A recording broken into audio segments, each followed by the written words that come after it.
back, relax, and enjoy as Don Tony gives you news and reviews from AEW, NXT, and Indie Wrestling 2. Know what's happening in the world of wrestling without the hate and clickbait. It's Wednesday night, Don-O-Mite. And now, your host, Don Tony. I've been trolling some people tonight. Fun times, fun times. We'll talk about it a little bit later. No, it has nothing to do with the Elite. We've talked about it the last 2 weeks. AEW tonight finally began the slow burn of the TV return of Kenny Omega and the Young Bucks.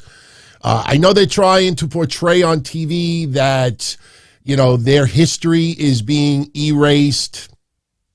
If you've regularly tuned into this show, you know exactly what's going down. It's not news for all of us. We saw this coming and we talked about it. But I will give you a little exclusive in a few moments as far as when we should see them back on TV. What's up, everyone? It is Wednesday night. I want to thank you very much for Wednesday Night Dynamite. I know. Crest says that I look skinnier when I wear the Manscaped shirt. You know, they don't just help your balls. They actually help your waistline a little bit. Well, this is what happens when you put on a size large, when you're a size extra large.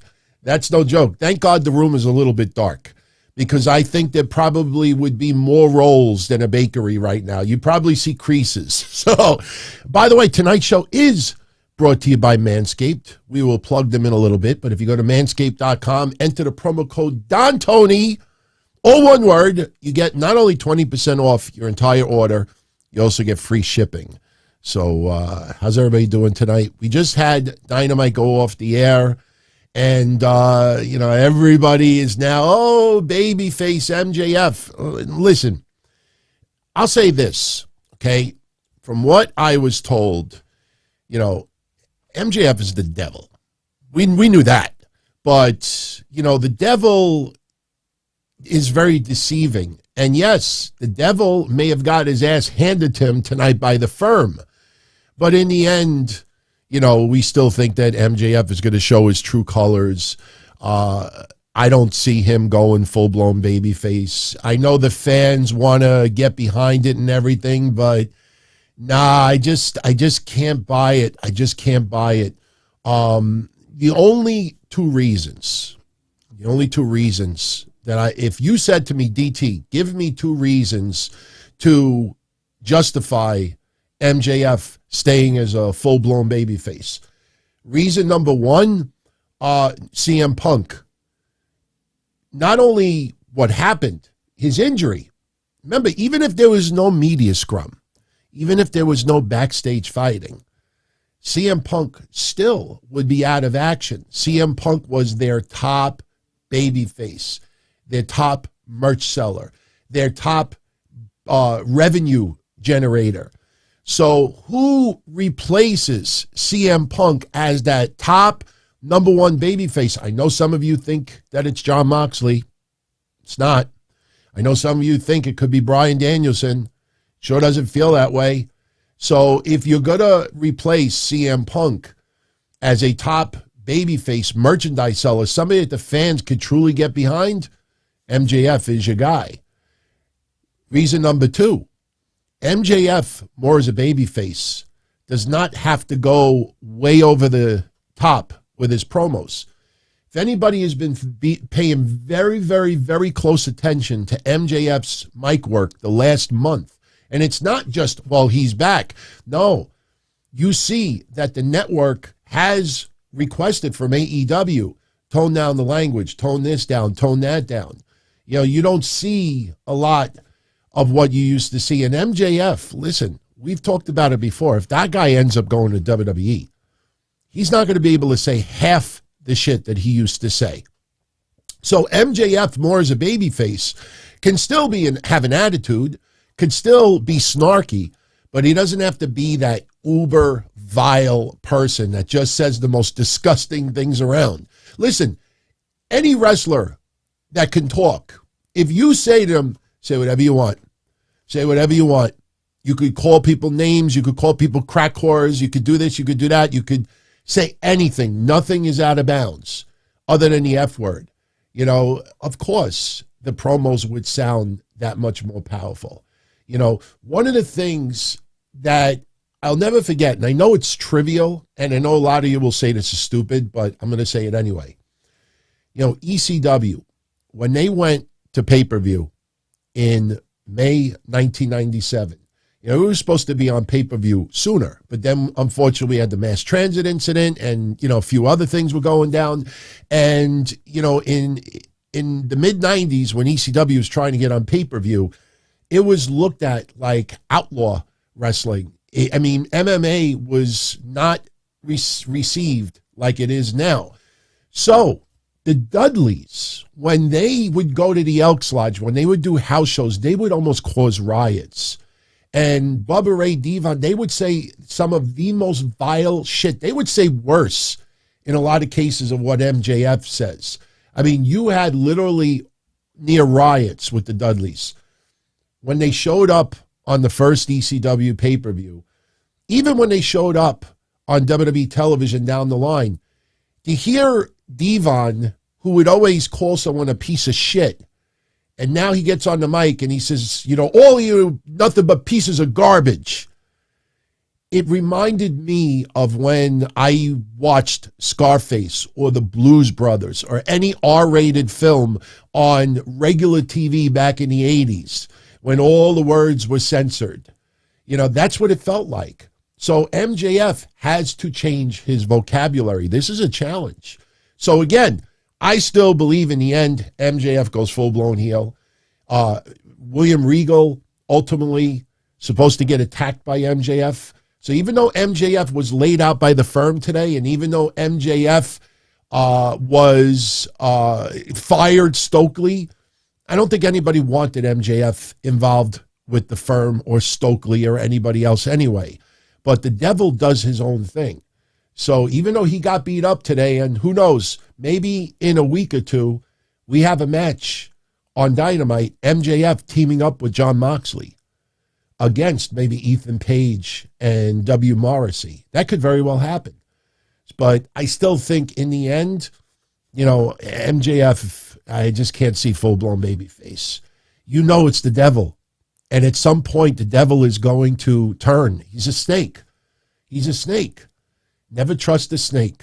We all know that story. So, but look, I'm just giving you the scenario. If you force me to give you two reasons why he should, you know, be a full-blown babyface with CM Punk out, obviously.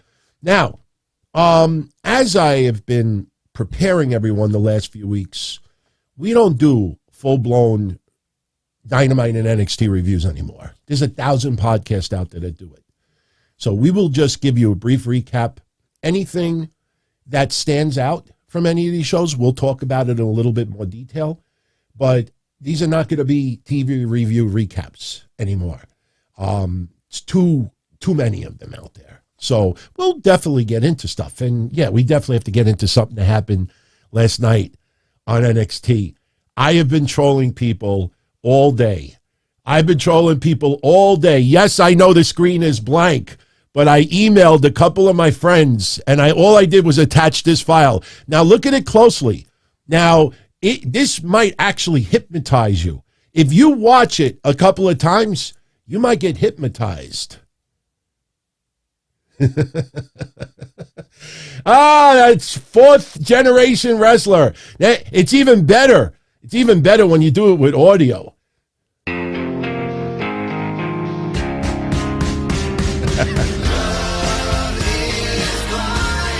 Do it on loop. Do it on loop. Oh, that's great, man. That's great. Ava Raine. Ava Raine is now part of the Schism in NXT. Made her debut yesterday. Fourth-generation wrestler. Think about that. Yeah, I know this is going to piss people off, but, you know, did we get our prediction right as far as who was going to, should I post it? Nah, you know what happened. We talked about it Monday, And I told everybody why I thought it was going to be Ava Raine making her debut. You know what? Oh, fuck it. Here's a clip from Monday's show. I'm thirsty. I need a break for a second. Now, there's some websites teasing that Dominik Dijakovic will be revealed as the new member of the Schism with the Dyad and Joe Gacy.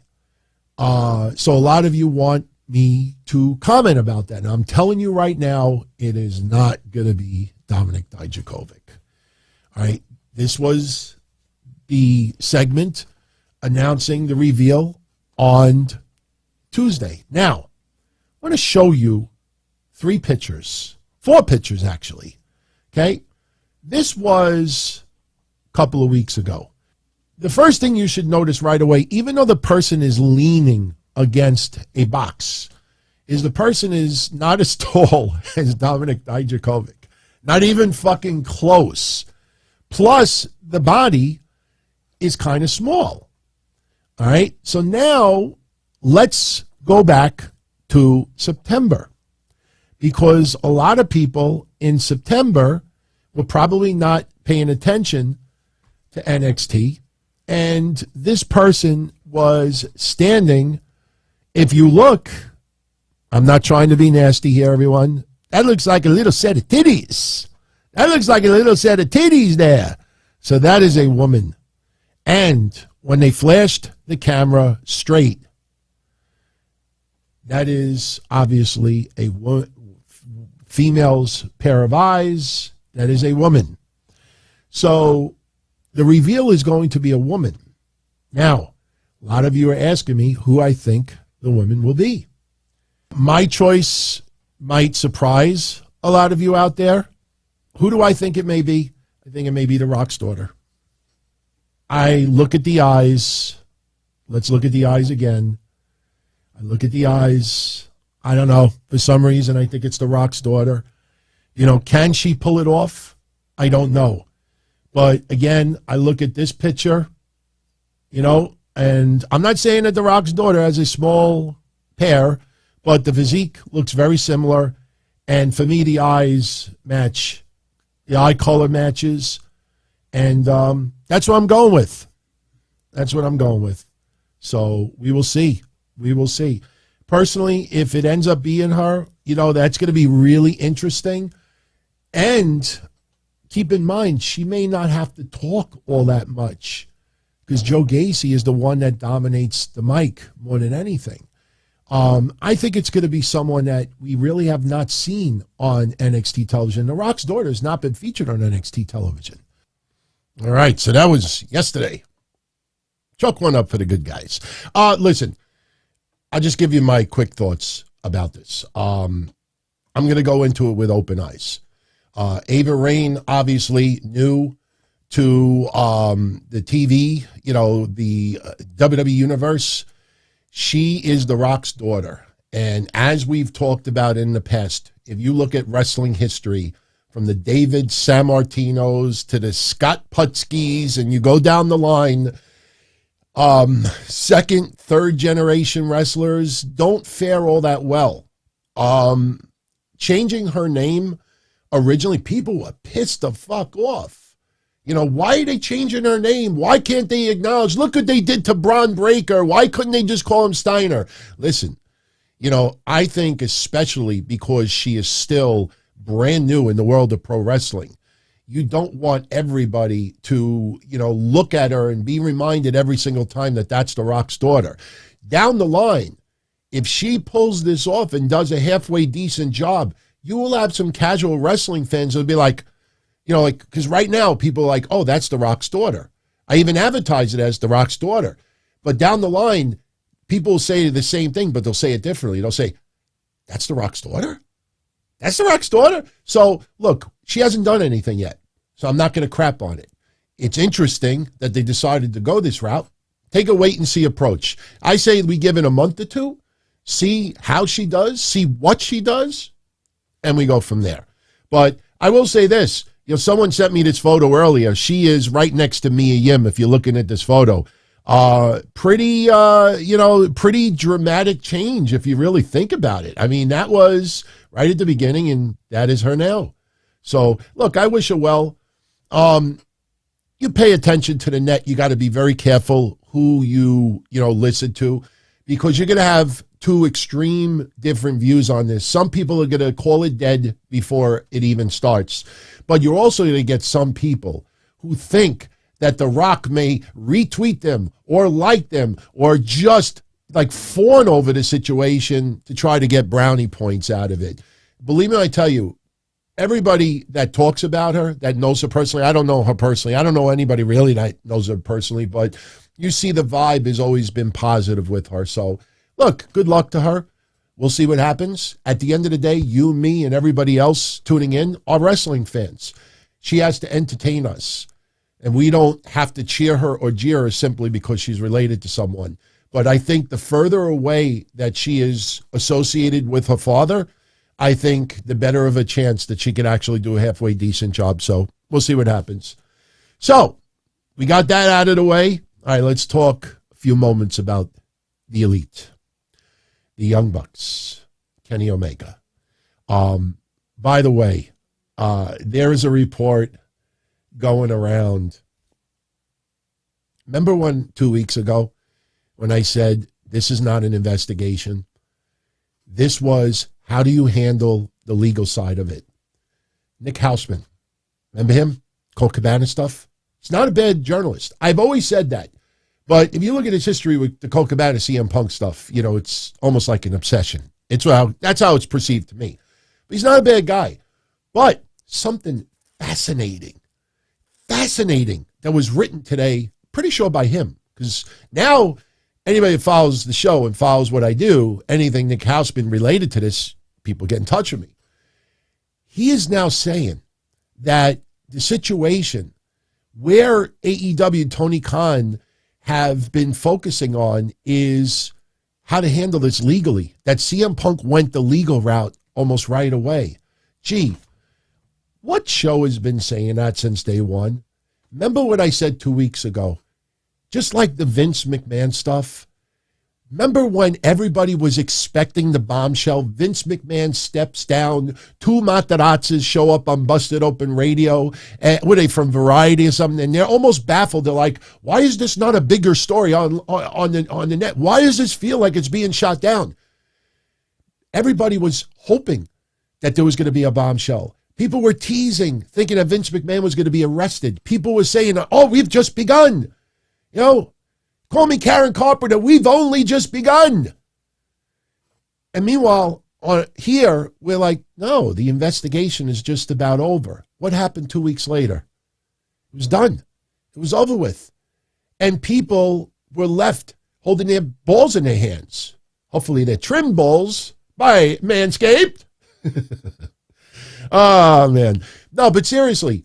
So now, what did we talk about 2 weeks ago? We put it out on the table. This was never an investigation. You know why to use the word investigation? Because that is a safe word for all of the people who give Tony Khan the hand job, who give him the rim job. When you use investigation, look, we can't ask Tony Khan the hard questions. It's an investigation. It's an outside investigation. Can't comment about it. That's Tony Khan's way out. Oh, no, I can't comment. It's an investigation. So you use cute words where people like, fuck, I can't ask him a question. It's an investigation. It was never an investigation. Remember the Inspector Gadget thumbnail? There was no outside doing forensics, matching up bite marks. Ow! Was it really Ace Steel that bit him? Or maybe it was the dog. Or maybe it was his wife. Or maybe it was Jose the assistant. You think that, what investigation? They knew what happened. Problem is, Tony Khan's contracts are on a couple of sheets of paper. They're not detailed. There's not a lot of covering your bases. And when this shit went down, especially when CM Punk was part of the office, a lot of people seem to leave that out. Jesus, how the fuck do we handle? CM Punk is a professional. CM Punk has gone through Dr. Amann lawsuits, Colt Cabana lawsuits, WWE lawsuits. CM Punk is a grizzled professional veteran. That motherfucker will hire $1 million attorney. Because if he gets any profit out of it, The lawyer gets a third. Tony Khan, how the fuck we handle this? So when you use the word investigation, that's the way out for all of these journalists to not fucking put this person, test him. Ariel Helwani got the closest to it. And Ariel Helwani I have nothing but respect for now.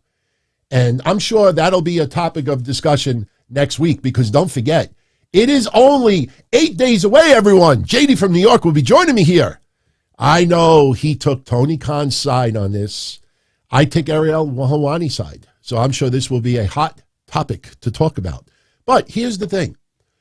So everybody uses the word investigation, which forces everybody to back off. And the journalists that don't want to hit Tony Khan with the obvious question, they use, oh, no, we can't ask him. It's an investigation. So what does Nick Hausman or Wrestling Inc. write today? That what was going on had to do with CM Punk and attorneys. This is exactly what we predicted. As soon as the EVPs were ready to return, take 6 weeks off, take 2 months off. Let me square out this situation with CM Punk. And once we got it to pretty much a conclusion, then you'll be back. You think that the Young Bucks and Kenny Omega have not been working out of their houses, communicating with Tony Khan, text messages, phone calls, Zoom calls, going over things? You think that they just turned around and they went fishing or went sneaker shopping the last 2 months? No, they have been still involved. But they're not going to give any signs to the locker room. Look at the Eddie Kingston interview today. We're not going to cover that today. We'll cover that on Saturday. But look at the Eddie Kingston interview today. Pay very close attention to what Eddie Kingston said, because there's a lot of people in the locker room that do not like the Young Bucks, that do not like Kenny Omega. But this might be their only opportunity to get a really, really good chance at, doing what they do and getting paid very well for it. So if there's even a little inkling that the Young Bucks and Kenny Omega are still doing things, and somebody in the locker room you don't think that they're going to give a crumb to their people online? So this has been obvious. So now things have been pretty much come to a conclusion with the CM Punk stuff. By the way, happy birthday, CM Punk. AEW didn't even wish him a happy birthday today. Just a birthday wish, not even that. So tonight on Dynamite, we got what we said was going to happen. The slow burn begins with the return of Kenny Omega and the Young Bucks to TV. Now look, I know my audience is not as big as the clickbaiters out there and the blue check marks and everything like that, but no one is going to deny that what we have said, especially for the last 4 months, about everything has been 1,000% accurate. So now, tonight, I loved the package. I thought it was very creative.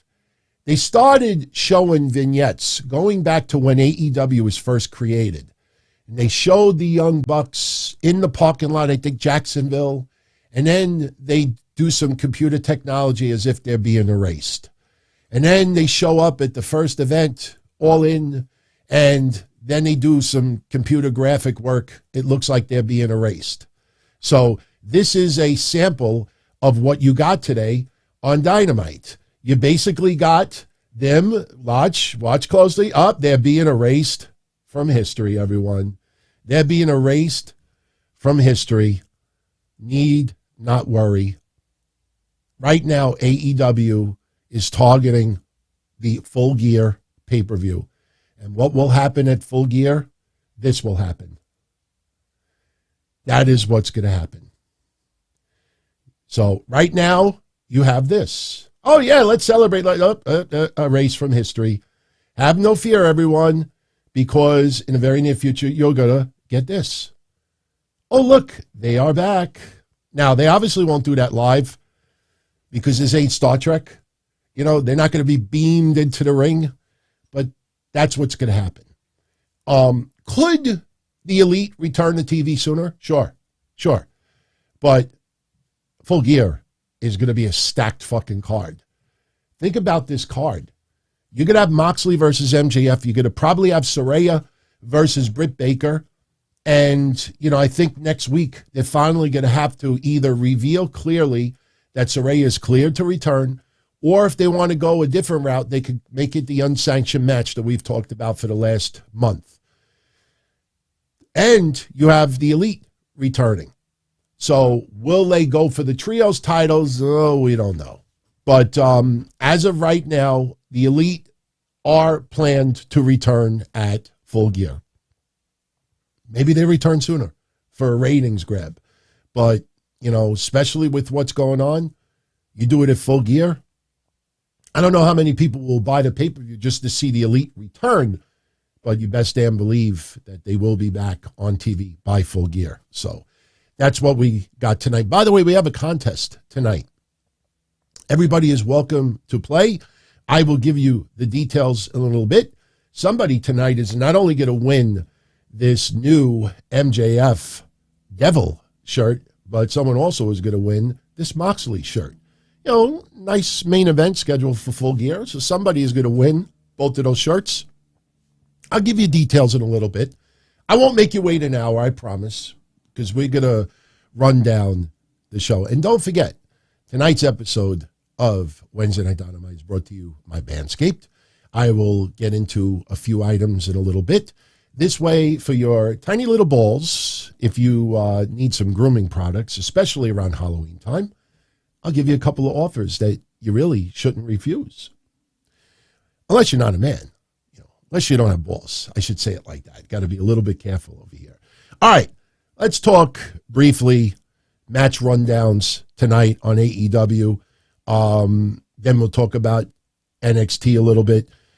Let me pull up my notes. Didn't have to take many notes tonight. That's one thing. You don't have to take so much notes. You can enjoy the shows a little bit more. Claudio Castagnoli and Wheeler Yuta, they defeated Chris Jericho and Daniel Garcia.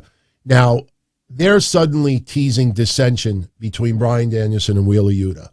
This is ultimately going to result in Claudio Castagnoli almost being forced to choose sides here. Are they doing this to lead to a match between Claudio Castagnoli and Bryan Danielson? I think so. Could it lead to Bryan Danielson versus Wheeler Yuta? That is possible as well.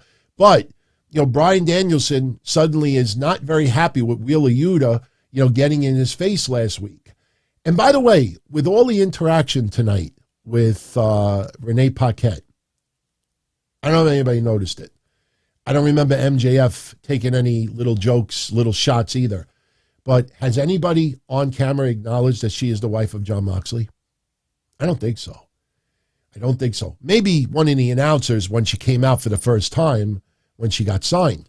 But if you notice tonight, nobody even taking any shot at the fact that she is Jon Moxley's wife. I'm waiting for Renee to interview Jon Moxley. They have not mentioned it. Take note of that.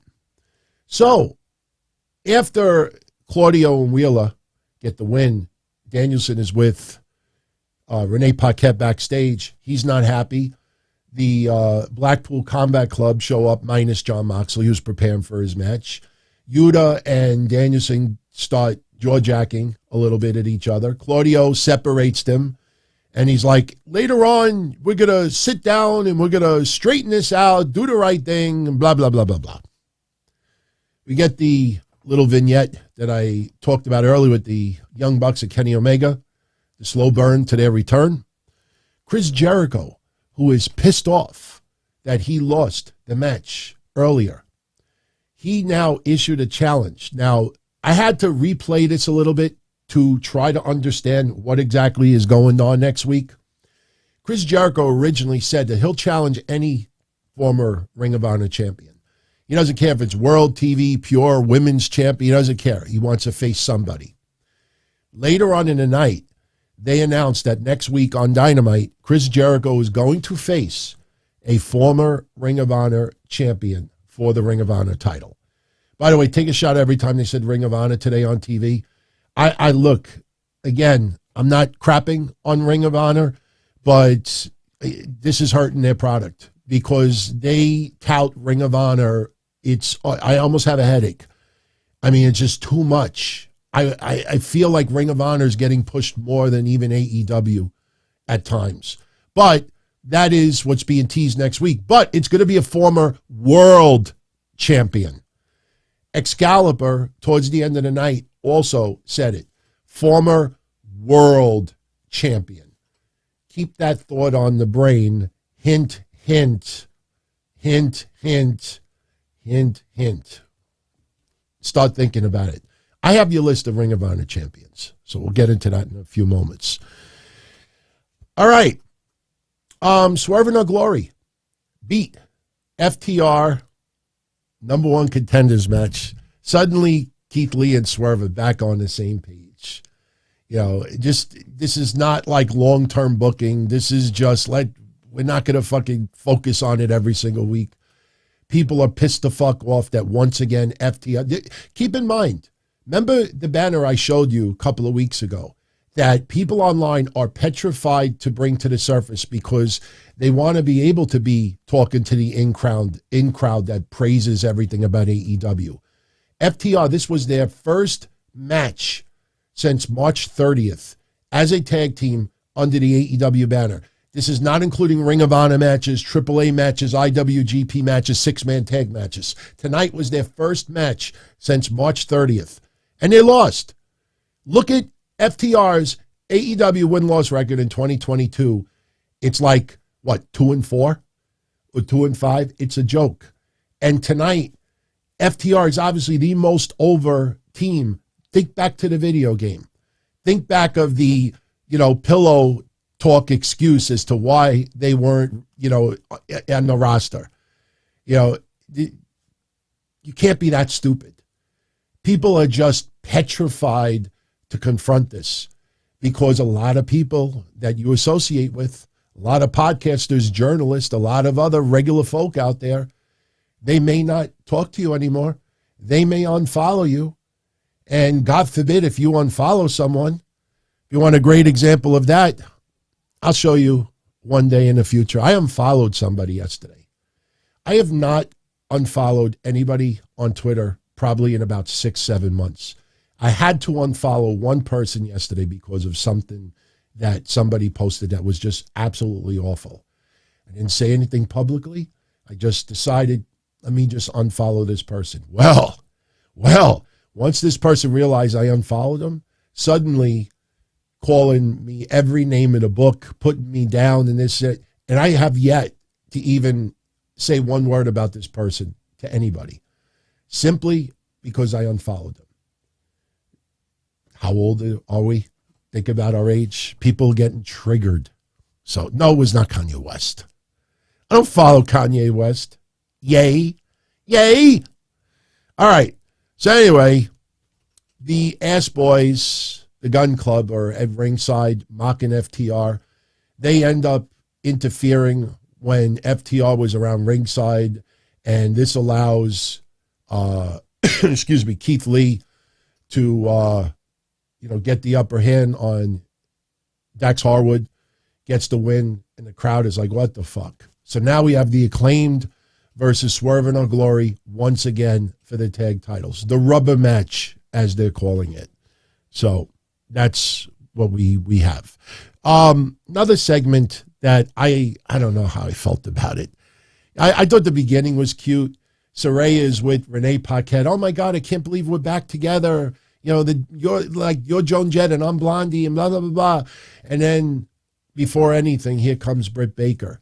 Now remember, they chased each other in the crowd last week. They're beating the fuck out of each other. Britt Baker shows up talking smack and all that. So Saraya starts talking smack. They don't lay hands on each other. And then Renee Paquette acting like a teacher. Stop it! Stop it! This is not how you handle things. And Britt Baker walks off. That was the segment. MJF does an interview with Renee. As I said, doesn't crack any jokes that she is Jon Moxley's wife, but he sure took a lot of shots at Moxley, calling him mid, walking like him, talking like him. And here's Stokely interrupting MJF, which he doesn't like, and he gives an ultimatum to Stokely. Do not get involved in Moxley's match tonight against Penta. I want Moxley 100% at Full Gear, especially what got me to this point. I want to win knowing that he was at 100%. He wants to embarrass Moxley. So, Stokely is not happy. And as we said earlier, there was a little conclusion at the end of the night, little breakup, if you will. Promo by the Kingdom. Bryan Danielson beating Sammy Guevara in a very good match. Did anybody take note of that one fan that was yelling, Daniel Bryan?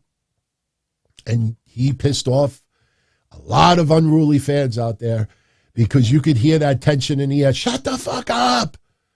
Go back and watch it. You'll see what I'm talking about. I don't know if that person was just trying to be nasty. I don't think that person was being nasty. I think some people are just used to using his name. Once in a while, I still make the mistake. But there was a fan that was chanting, Daniel, really loud. And you could hear like a bunch of fans like trying to drown him out. Anyway, Bryan Danielson beats Guevara.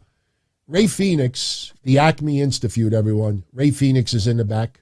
He thinks, one title's not enough. Maybe he wants the All-Atlantic Championship. Christian Cage and Luchasaurus shows up. No. My guy's going to get the All-Atlantic Championship. And here is Orange Cassidy shows up. You talking about me? You want this? All right. Next week.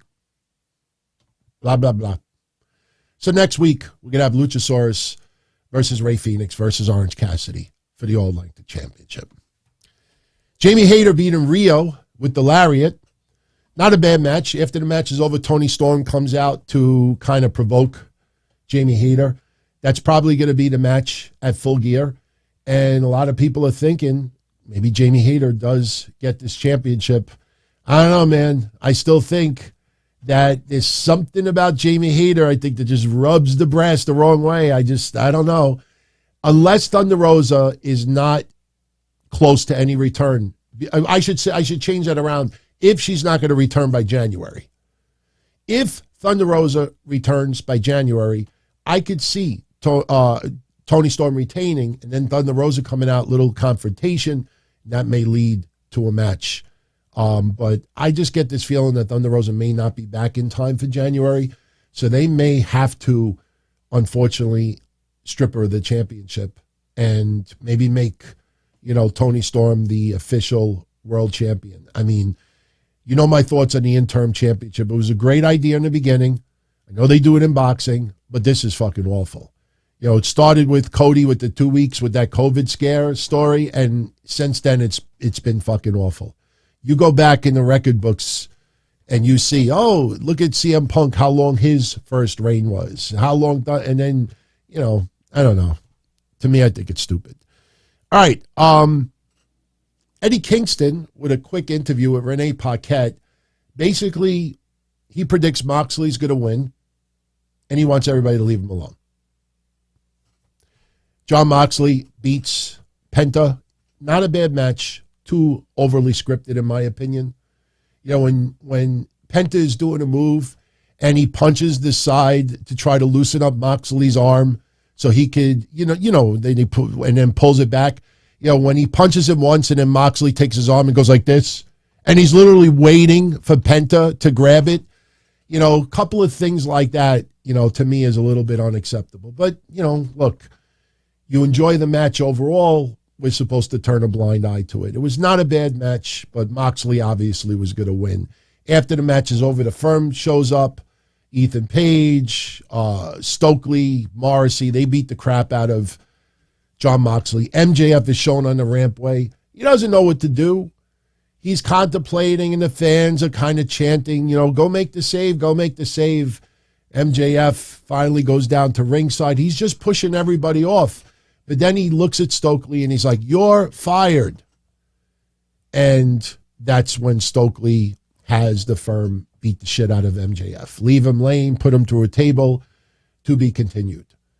I think the tag match of Moxley and MJF, I could see, them teaming up maybe for a week. But I think in the end, as we said at the beginning of the show, he's a snake, he's a devil.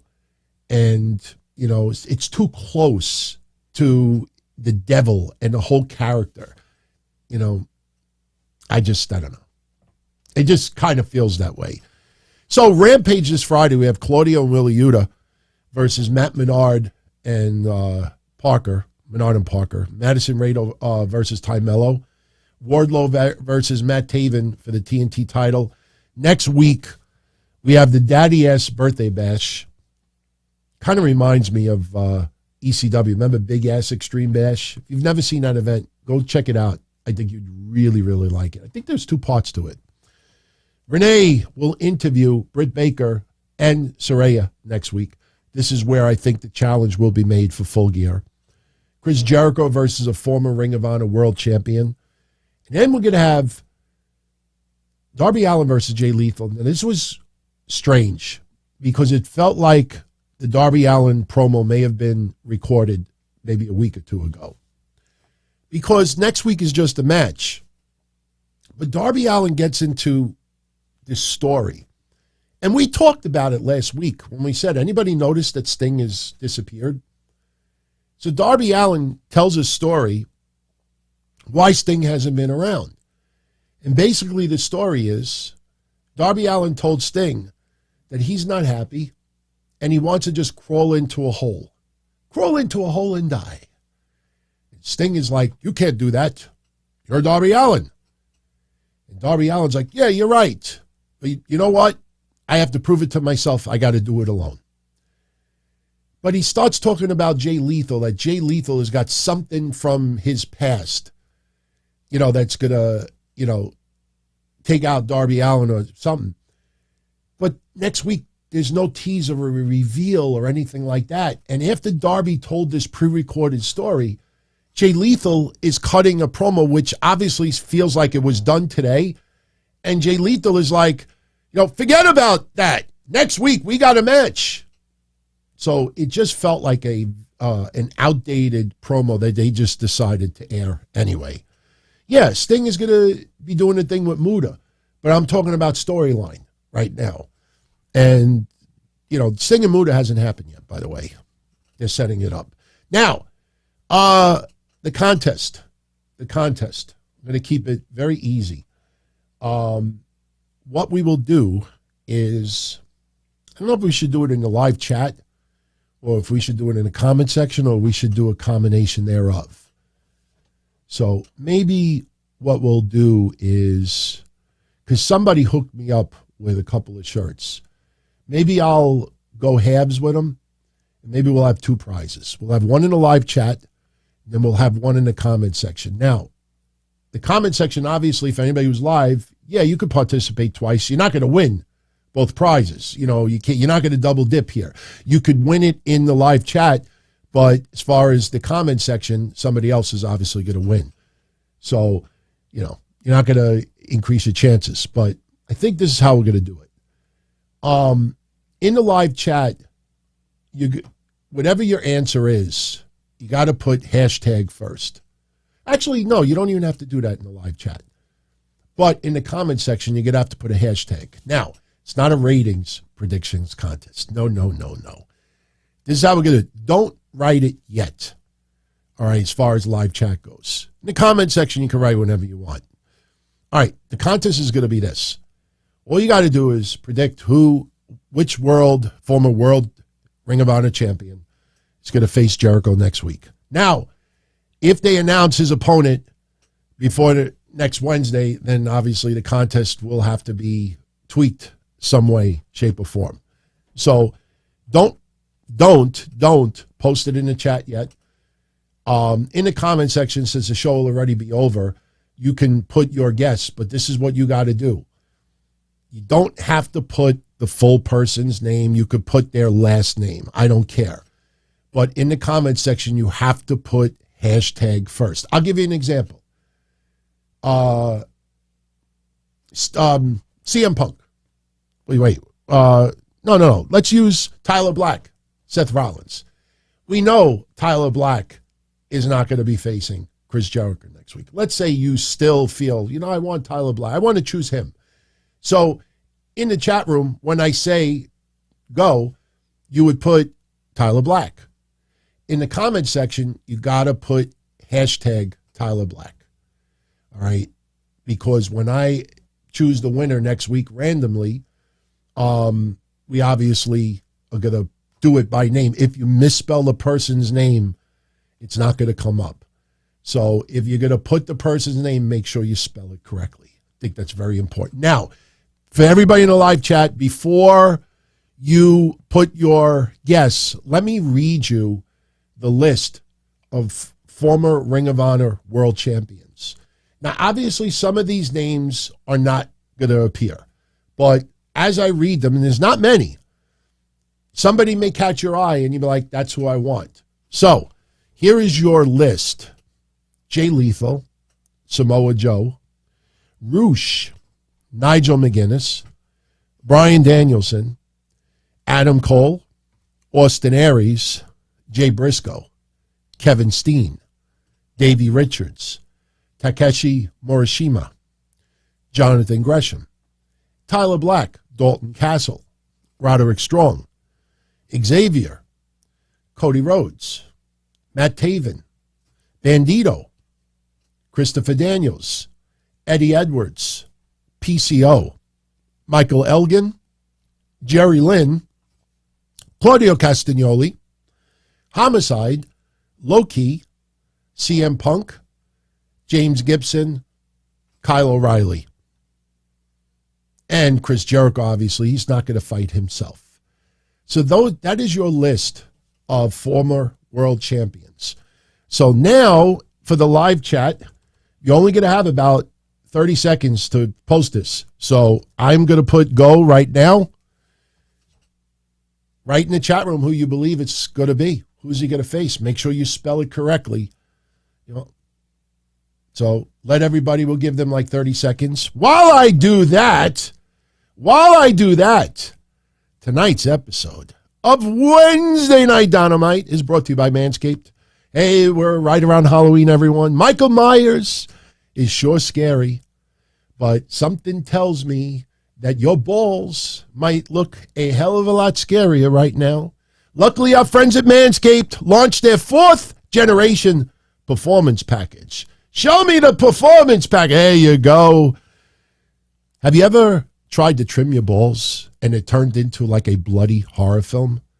Manscaped is here to save the day. Unlock your confidence with the Performance Package 4.0, the holy grail of men's grooming. I have this package, everyone. This package takes care of my package. It's a full moon out, everyone, and a werewolf in your pants is howling. Ow! Oh, I didn't write this. It's time to tackle that problem with the Lawnmower 4.0. Their finely tuned pube products feature a cutting-edge ceramic blade to reduce grooming accidents thanks to an advanced skincare technology.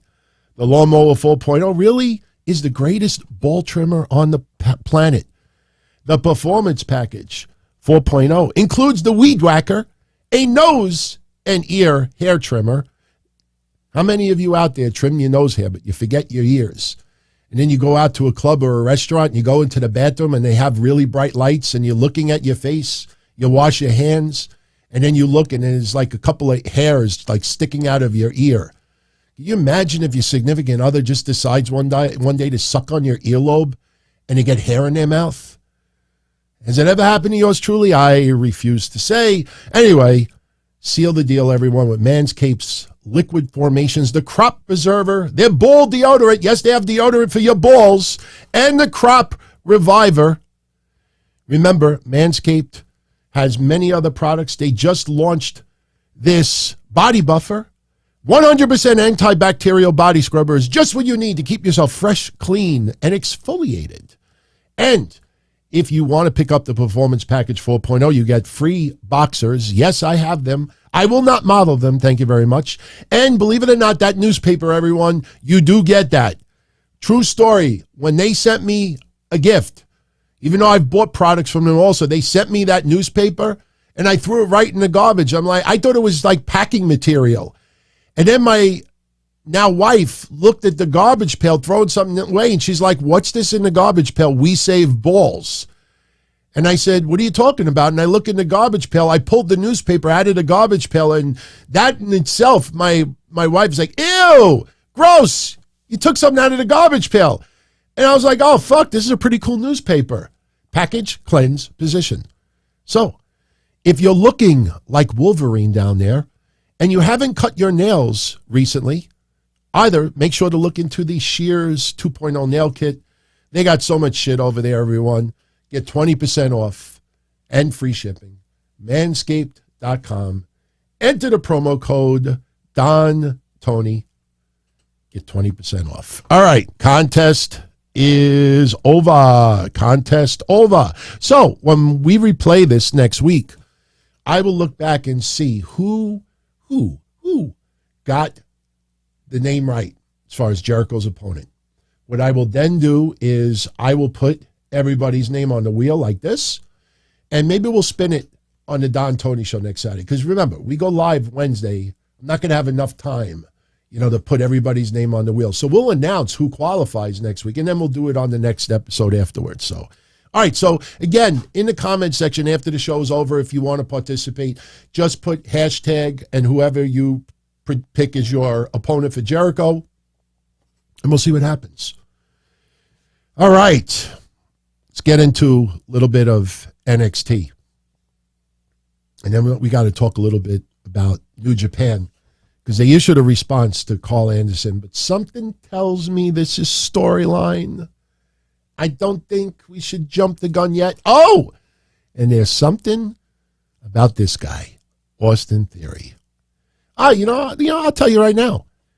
Remember 2 weeks ago, at the very end of NXT, Austin Theory came out with the Money in the Bank briefcase, just showed it, but he never appeared at Halloween Havoc. So what was that all about?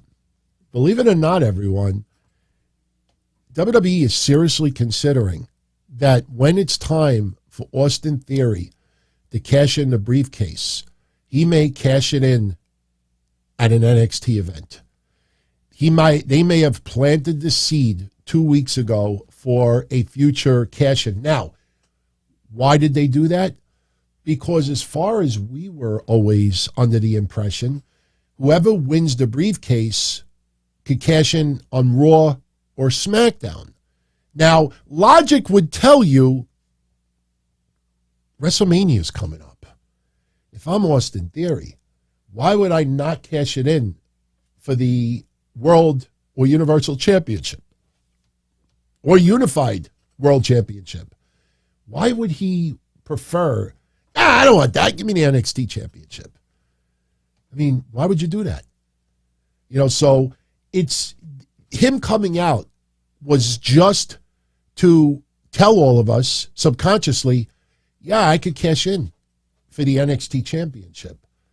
So if they would have had him appear, let's say a month from now or a couple of months from now, whether it's a premium live event or just an episode of NXT on TV, a lot of people at that time would probably say, how does he cash in? Like, I didn't know he could cash in on NXT. So him coming out and teasing the briefcase was to clarify for all of us, like, I guess he can. WWE is thinking about that right now. But again, my problem with it is, if you think of logic, why would you cash in for the NXT Championship? That's like if a restaurant gave me a coupon. A good restaurant. What's a real good restaurant? A chain restaurant. All right. Outback Steakhouse. All right, look, it's not that great, but it's kind of expensive. Okay, let's give you, look, right here, coupon. You can have anything you want. You can have anything you want in a restaurant. Now, I would probably go for the tomahawk steak for $2. You could have one thing, anything. Now, think Austin Theory getting the coupon to go to Outback, and they say you can have any item you want. And Austin Theory says, I'll take a slider. You fucking stupid Matarazzi. What are you, stupid? You take a slider? One of those mini White Castle hamburgers? You get the tomahawk steak, motherfucker. So I don't know how this is going to play off, but you know what? Give Shawn Michaels credit. Give Triple H credit. I know Raw sucked this week overall, but for the most part, they have done a pretty damn good job over the last 6 months. So, maybe they can pull it off. All right. This past week, Kaden Carter, Katana Chance, they retain the women's tag titles, beating Nikita Lyons and Zoe Stark Really, really good match. Kaden Carter, Katana Chance, I'm starting to warm up on them. Their multiple losses when they were going for the titles way back when, they didn't feel special at all. When they won the championships, I was like, okay, but since then their reign has not been very good. But they are really clicking as a team. They are really clicking as a team. So, their run I'm starting to buy into. So, Shotzi Blackheart over Last Legend. Pretty Deadly retain their tag championships, beating Idris Inofi and Malik Blade. Indy Hartwell over Sal Ruka. And the news coming out of that match was, after the match was over, Elektra Lopez made her return. Beat the shit out of Indy Hartwell. Beat the shit out of Sal Ruka. She's putting all the NXT bitches on notice. And I'm very happy to see her back on TV. She's still got a little ways away as far as, really putting it together in the ring. So maybe the time she's been out, maybe she's been working hard in that ring, but right now I don't feel that she's any viable threat. But hey, we'll see what happens. JD McDonough over Ilja Dragunov. And after the match was over, Ilja Dragunov was stretchered out. Now, did you notice?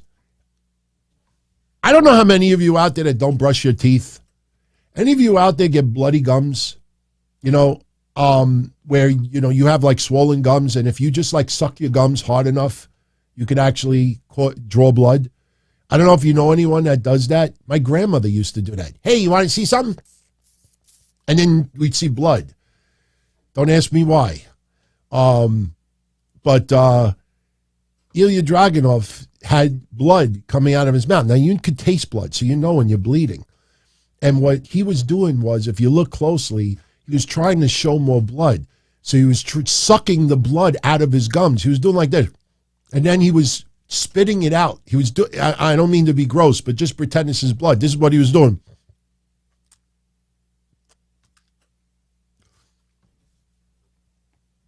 Yeah, that was kind of gross. But yeah, that's what he was doing. But they stretchered him out. Ilja Dragunov has gotten quite a few losses in NXT, and now they stretched him out. And there is some talk that he may be brought to Raw or SmackDown sooner or later. That would be fucking phenomenal.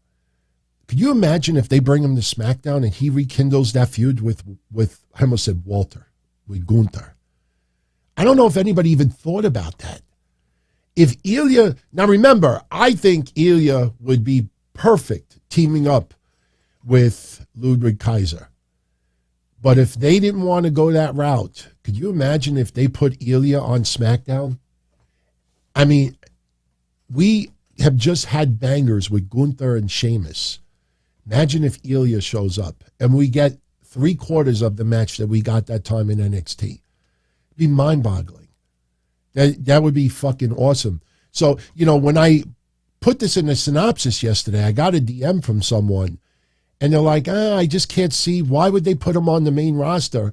And I was like, I can't wait till Wednesday to just throw that out there. I don't think anybody stopped to think, well, maybe he faces Gunther on the main roster. You know what that reminds me of? 1995, when Rey Mysterio or Eddie Guerrero first went to WCW. And what was one of the first matches that Eric Bischoff put on? Dean Malenko versus Eddie Guerrero. Rey Mysterio versus Juventud. We've seen it in AAA back in the early 90s. We saw it in ECW. Eric Bischoff signs them. Eric Bischoff is not going to try to rewrite what's already out there. He throws that shit right out. They think Eddie Guerrero and Dean Malenko might have been the first match when they showed up in 1995, I believe it was. So you put Ilja on SmackDown. Fuck it. Put him right back in that mix. Monhajik, welcome to the family, my friend. Devin M., Roman versus Braun. What's easier, logically? Just common sense. If you lost the theory, Roman Reigns. I would not do Roman Reigns versus Braun Breaker, though. Would not do that. I think it would be a cool, unique moment, but I wouldn't do that. It would be an underdog deal, and I think it would be pretty cool. I mean, how epic would that be if Roman Reigns showed up in NXT? You know, he has history in NXT. I mean, now obviously if they do that, they're going to hype it up for a couple of weeks. And listen, you look at that card that WWE put on NXT 2 weeks ago that went up against AEW. If there's another Tuesday night war, you know, never hold out that possibility that they might just say, fuck it.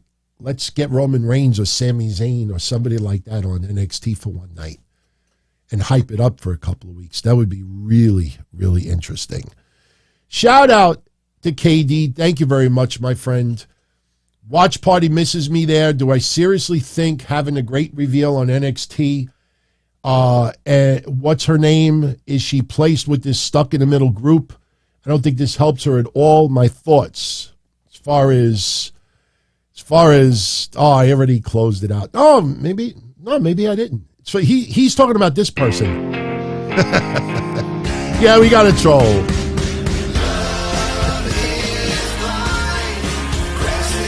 I'm telling you, put it on loop for 5 minutes. You'll be there after a couple of minutes. You'll be like, look, this is developmental, KD. You know, that's the problem I think some people forget. You know, this is developmental. Yes, it's on nationwide TV. Yes, it's getting 700,000 viewers. Yes, people will compare it to the black and gold. Yes, they'll compare it to when Bayley and Sasha Banks was there. Yes, they'll compare it. They'll always compare it to yesteryear. But at the end of the day, these guys are still trying to develop and find their footing. Developmental, you're supposed to throw shit on the wall and see if it sticks. I always use Wendy Chu as an example. She went from blowing vape to holding body pillows and sleeping, and it worked. You had Duke Hudson that went from being a gambler to, I don't know what he's doing. Now he's in Chase University. Developmental is the testing grounds. This is entertainment. You test different forms of entertainment. The problem is when it comes to NXT, when it comes to developmental, you don't have focus groups. So who are your focus groups? Your viewers, your fans. And that shows what works and what doesn't. So this is developmental. We haven't seen her on TV yet. This is her debut yesterday. We don't know what she can do or what she can't do. You know, all we know is that she's in the group. Let's give it a month or two. Let's see what happens. You know, let's see what she does. Let's see how much she's put out there. She may do very little. And we reevaluate it. But I'm not. I mean, I think it would be foolish for me to criticize it when she was never on TV before. You know, I go back 20 years, and I've told this story many times over the years, even on my hotlines. We went to Madison Square Garden in 2000, I think it was 2002, and Kurt Angle, Brock Lesnar were in a dark match. And the match sucked. Brock Lesnar was nowhere near. I think this might have even been 2001. It was either 01 or 02. Pretty sure it was 02 because 01 was the same year as ECW went out of business and WCW. That feels too soon. But we saw them in a dark match before they ever debuted on TV. And it was not very good. You know, so we're judging her, you know, and she hasn't done anything yet. So I say we wait and see. Now, as far as the watch parties go, the problem is right now is that Tuesdays, you know, I get home from work late, and then I have to prepare for my Patreon show. I have to prepare for my next day, prepare other things. And the watch parties are getting, it's getting a little bit difficult. And the same thing with Fridays. I do my Saturday show in the morning, so I have to set up everything Friday night. You know, I moderate in the background, but, you know, I definitely will be back. I do stop by here and there, but right now its schedules are kind of fucked up. But, you know, I'll definitely be back. Definitely. And by the way, we ordered them 2 weeks ago, and I got them 2 days ago, our thank you cards. So I will be sending one out to you. if you don't mind, DM me your address again. I know I have it saved, but, I definitely want to send you a thank you. And I have a couple of shot glasses with your name on it as well. All right. I see Devin M with a 2-spot thank you. Next NXT champ, Austin Theory, JD McDonough, or Dominik Dijakovic? Well, I'm glad you brought up Dijakovic. Right now, NXT is talking about having Apollo Crews and Dominik Dijakovic be two of the next opponents for Bron Breakker. Dominik Dijakovic will be brought back and do some squash matches first. So I see Apollo Crews getting an opportunity against Bron Breakker before I see Dominik Dijakovic getting the spot. But out of those three, I tell you, JD McDonough, crowd is starting to get behind him. And JD McDonough is an uber-talented guy.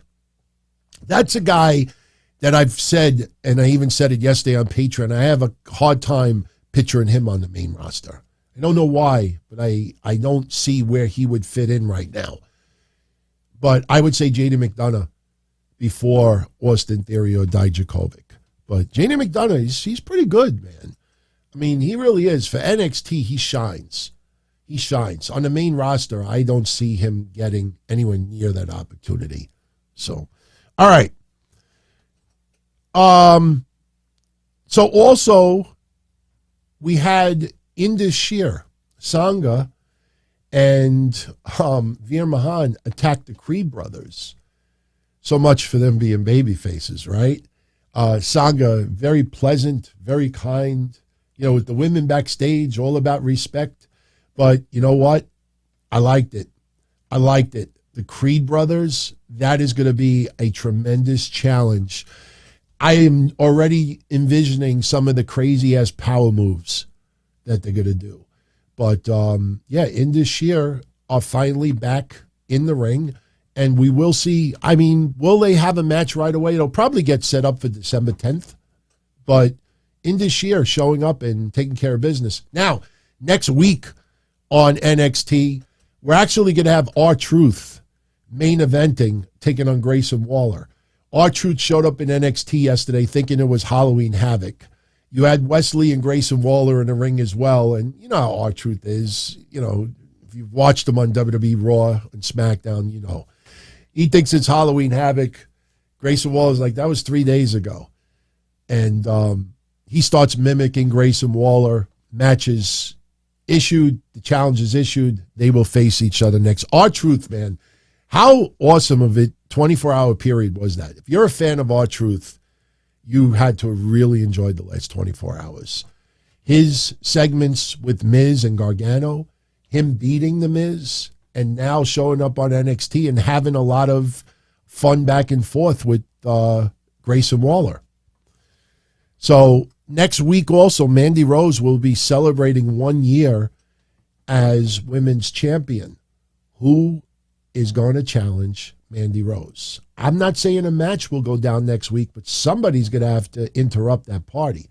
Will it be someone currently on the NXT roster, or could it be someone on the main roster that is going to make an appearance? Or two, or three. Hint. Bron Breakker will be back next week as well. And I think we're going to further intensify the build of Bron Breakker and Apollo Crews. Who knows? Maybe Dijakovic appears next week as well. All right. New Japan Pro Wrestling. If you remember last Wednesday, we played a video of Karl Anderson addressing that he is double booked November 5th for New Japan and for Saudi Arabia Crown Jewel. And Karl Anderson made it clear that he will be performing at Crown Jewel. Now, New Japan issued a press release. I'm going to show it to you and read it to you. Then I'm going to tell you my thoughts, because I am highly skeptical at this threat. New Japan says, and I quote, "Thank you for supporting New Japan Pro Wrestling. Early morning Japan time on October 20th, Never Openweight champion Karl Anderson posted a video on social media indicating that he would not be making his advertised commitment on November 5th in Osaka. New Japan has announced Anderson's match with Hikuleo for the Never Openweight Championship on October 4th. Despite comments from Doc Gallows to the contrary in Anderson's video, the booking was made through the appropriate channels and with Anderson's expressed approval. Now, I want to make something clear because I saw a few people on social media that kind of got mixed up. When they said that the announced match for him versus Hikuleo on October 4th, that's not the date the match is supposed to go down. October 4th was the date that the match was announced publicly for November 5th. So I just want to make that clear. So anyway, the rest of the press release. However, after the match's announcement, both Gallows and Anderson would appear on the October 10th edition of Raw. This led to WWE announcing a match featuring both men for their Saudi Arabia event on November 5th. New Japan has for the past several days attempted to negotiate with Karl Anderson, but has not been met with a response. Should Anderson decide to renege on his scheduled championship match, he will be required to vacate the Never Openweight Championship and return the title belt to New Japan immediately. New Japan Pro Wrestling holds its champions to the highest standards of professionalism and sincerely apologizes to fans for any disappointment or inconvenience caused by this matter. Okay. I don't buy it, and I'll tell you why. Everything about Karl Anderson and Luke Gallows, when they have been working with Impact Japan, everywhere they go, they are extremely professional, and they are also old school. They honor commitments. They dot the I's, cross the T's, and trust me. This is just opinion, but I think you could trust me on this one. When Gallows and Anderson negotiated a deal to return to WWE, this was brought up to New Japan first. Personally, in my opinion, if they signed with WWE and there was some type of, deal with New Japan in place, I think New Japan 5 minutes later would have been all over the net and, kind of like throwing it out there like, what's going on with November 5th? Because remember, they announced that match 6 days later. Gallows and Anderson show up on Raw. New Japan says pretty much nothing. My opinion, WWE and New Japan discussed November 5th before Gallows and Anderson ever appeared on the October 10th Raw. So I think this is 100% storyline. I also believe that Karl Anderson will still defend that championship in New Japan. Maybe it happens in the United States. Maybe it doesn't. I don't know. I don't work for either company. But in my opinion, especially with Triple H at the helm and, how he deals with outside companies, I just can't see them going rogue and Gallows and Anderson are not unprofessional like that. So I think this is storyline. I expect Karl Anderson to cut another video addressing New Japan's threat. And I think in storyline, he's not going to appear. And I think maybe he holds the belt hostage. And then maybe this leads to something here in the States. I don't know. Maybe in storyline they threaten lawsuit and then he goes to Japan. I don't know. But I will say this. WWE is very professional. Gallows and Anderson are very professional. And New Japan is also very professional. So this was all discussed and worked on way before Gallows and Anderson appeared on WWE television. So that's my honest opinion on it. I could be wrong. Who knows? Impact Wrestling, because they are going to be touring a little bit, I want to show this to you because I know some of you out there who tune into the shows do live in these areas. If you are interested, Hard to Kill will be taking place Friday, January 13th, and they're going to do an Impact taping on the 14th. They're calling it Hard to Kill Fallout. That's going to be taking place in Atlanta, Georgia. I don't have the venue information yet, but if you live around Atlanta, GA, Hard to Kill and Hard to Kill Fallout will take place Friday and Saturday, January 13th and 14th. Impact will have a set of tapings Friday, January 20th and Saturday, January 21st in Kissimmee, Florida. The No Surrender pay-per-view in February. They're going to have a 3-event weekend. Friday, February 24th, Saturday, February 25th, and Sunday, February 26th. That is going to take place in Las Vegas, Nevada. And then the March events, and I think some of you will be very happy for this. Impact Sacrifice will take place Friday, March 24th, and Sacrifice Fallout Saturday, March 25th in Windsor, Ontario, Canada. So Impact will be touring to Atlanta, Georgia, Kissimmee, Florida, Las Vegas, Nevada, and Windsor, Ontario, Canada for the first quarter of 2023. So I hope they book some nice-sized venues. You know, it would be nice to see them get 1,000 fans. You know, I mean, they have a good enough roster.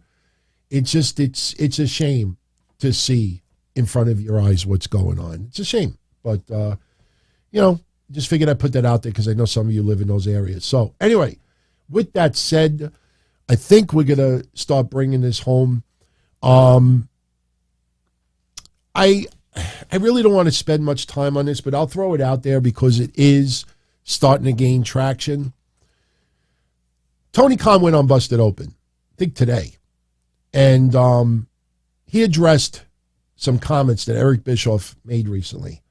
And I kind of side with Tony Khan on this one, but I also feel that things are being twisted a little bit. Wasn't too long ago that MJF took on Wheeler Yuta to open up AEW Dynamite. I think that was the match where Eric Bischoff went on social media and said, "Why is this match happening?" And that really pissed off Tony Khan. And Tony Khan started talking about what WCW used to do in the mid-90s. And Tony Khan said, and I quote, and I want to thank James for sending me this transcript. It's not long, but he says he thinks there's a lot of really interesting stories happening in AEW. And there's going to be a line in here that I know everybody's going to focus on.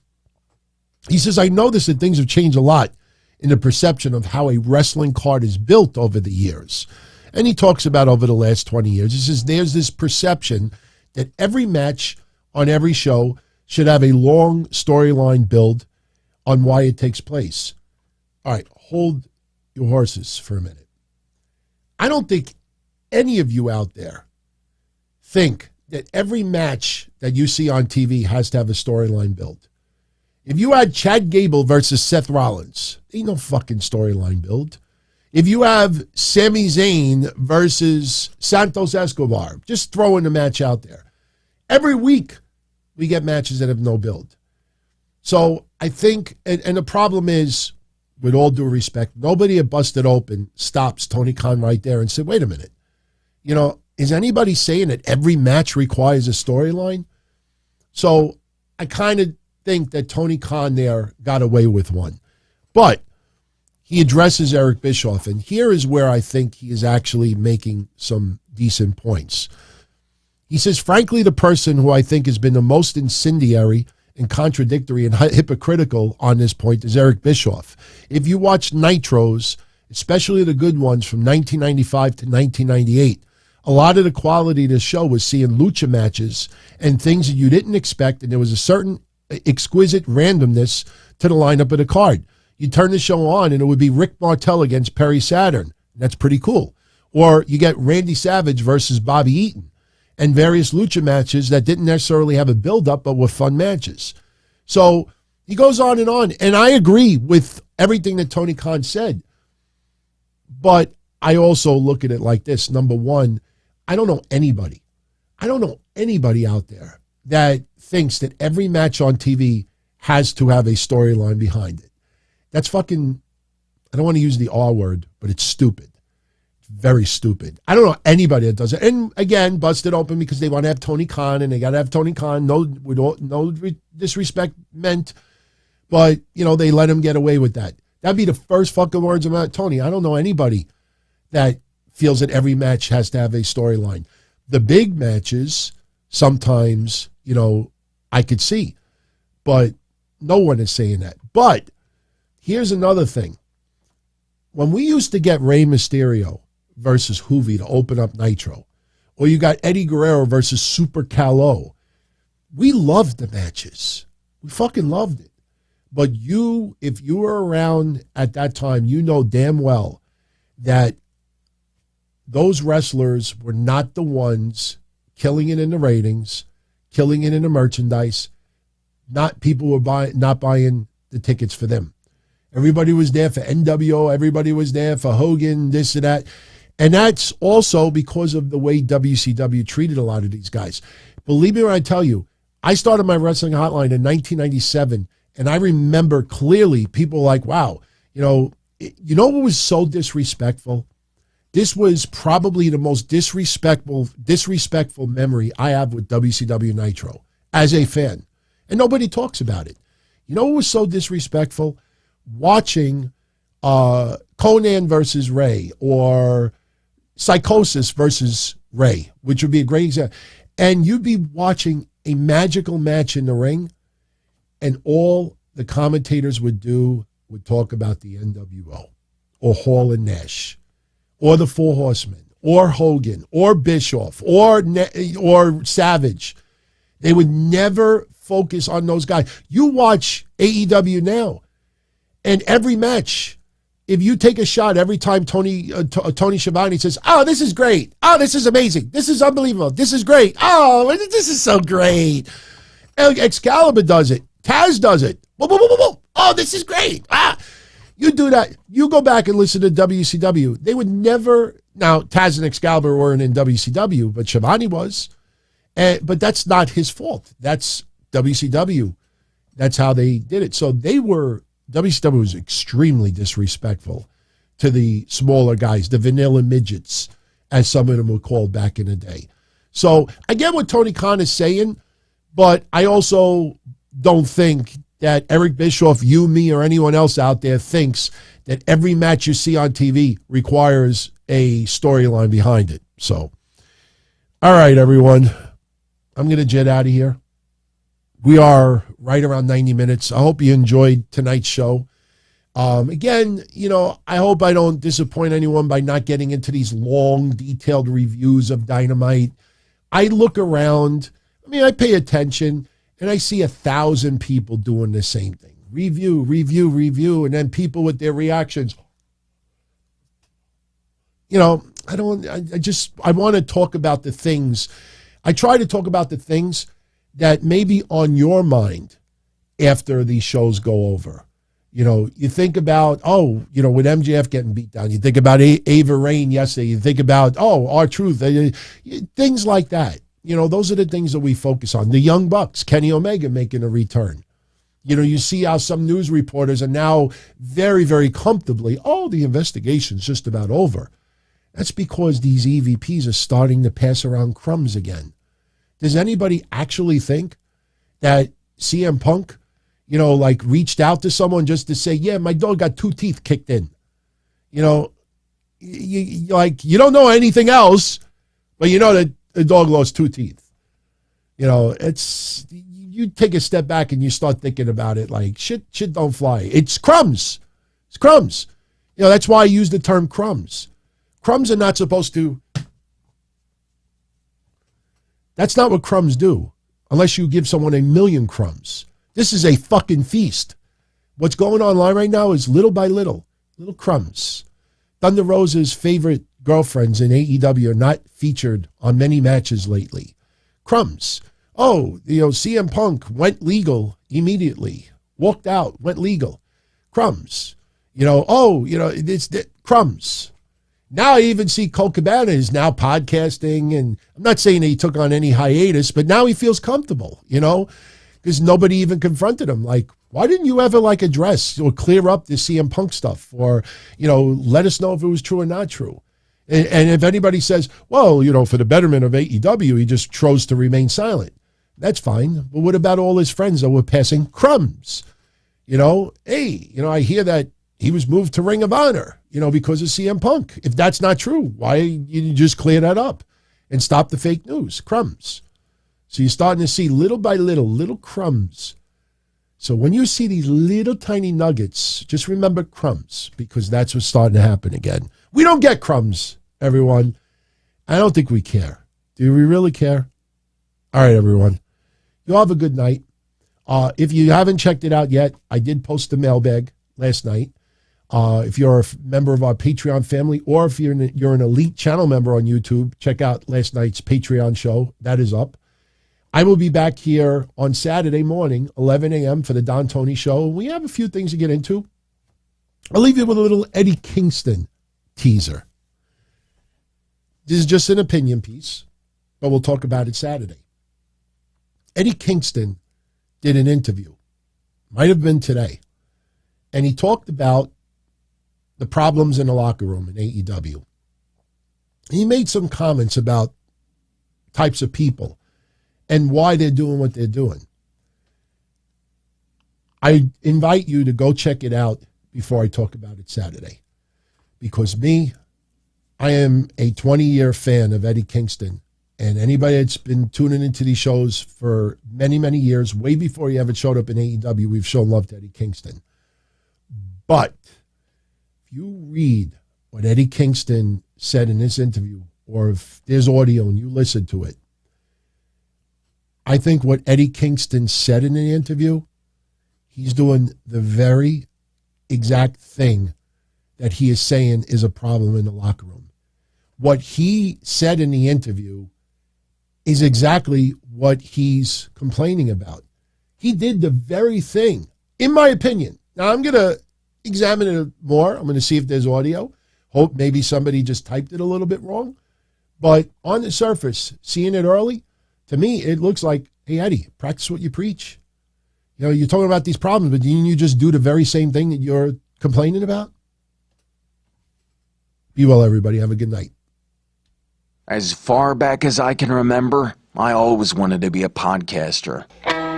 For me to live any other way was nuts. To me, those goody-good people who worked shitty jobs for bum paychecks and took the subway to work every day and worried about their bills were dead. I mean, they were suckers. They had no balls. If I wanted something, I just took it. I ran everything. I paid the bills. I paid the hosts. I even paid the masked maniac. Everybody had their hands out. Everything was for the taking. We always called each other good fellas. You would always hear from somebody. You're gonna like Don Tony. He's all right. He's a good fella. He's one of us. But if you're part of my crew, nobody ever tells you they're gonna get rid of you. It doesn't happen that way. There weren't any arguments or curses like in the movies. See, your haters come with smiles. They come as your friends, the people who've claimed they care the most for your life. And now that's all over. And that's the best part. Today everything is different. There's lots of action. I don't have to wait around for everything like everyone else. Oh, I didn't get the vaccine? Fuck you, vaccine me. Oh, your delivery guy has COVID? Fuck you, feed me. Right after I moved here, I ordered egg noodles and ketchup, and I got spaghetti with meat sauce. I'm no longer an average nobody, while they get to live the rest of their lives like a bunch of schnooks.